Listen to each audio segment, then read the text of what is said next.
Once again, floods submerged China in a vast ocean, leaving 3.7 million people in need of assistance and causing a $100 billion loss.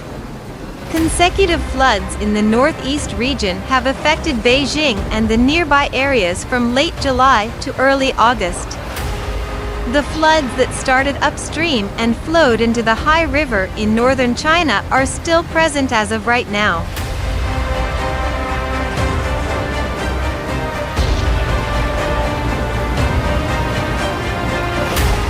The areas of Giorgel and Bajraul in the Hebei Province city of Beijing are still underwater. On August 23rd, a netizen shot a video from an airplane that shows the Bajraul flood storage area. The video shows how the flooding has turned farms and villages into a vast ocean. A portion of a community in Jordole County is still underwater.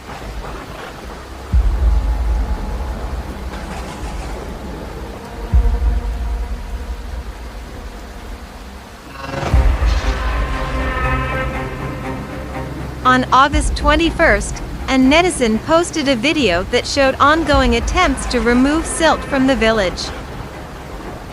However, certain streets continued to be hectic. An elderly victim who had lost everything in the flood and was experiencing this as a serious calamity for the first time was comforted by a group of villagers.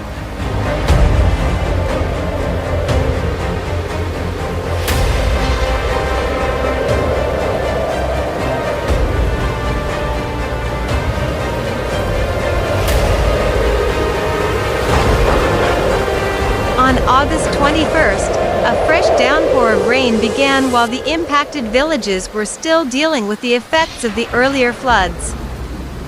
Further flooding in the area, including in previously impacted areas, was caused by this fresh downpour.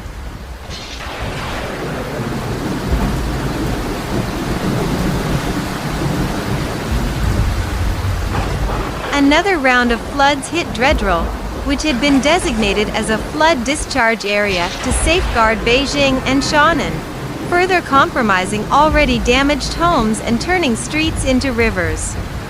On August 23rd, Jordole County in Beijing City had significant rainfall and hail, which led to landslides and flash floods. The devastated village's residents, who were still getting over the first disaster, witnessed a second inundation of their houses.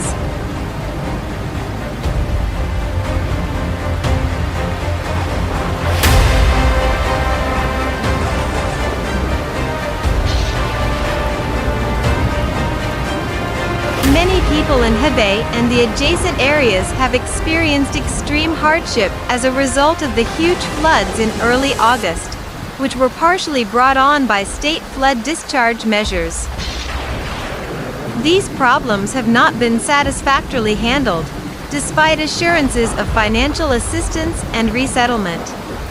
Locals protesting for sufficient help and compensation after being dissatisfied with government reaction.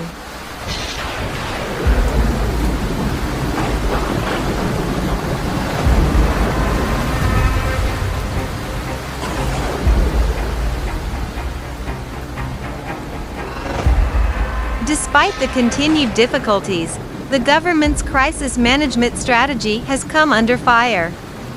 Sometimes, after a calamity, the government's initial pleas for cooperation give way to less tolerant rhetoric. The victims are struggling with their devastated houses, lost belongings, and destroyed crops.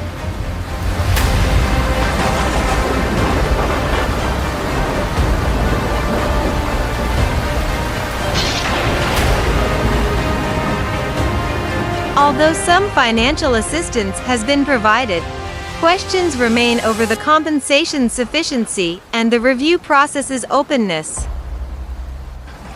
Furthermore, some contend that the government's compensation guidelines are inadequate and based on stale benchmarks. Due to this, concerns have been expressed about the government's dedication to meeting the needs of flood victims. Communities are attempting to repair and recover from the damage brought on by these floods despite these obstacles.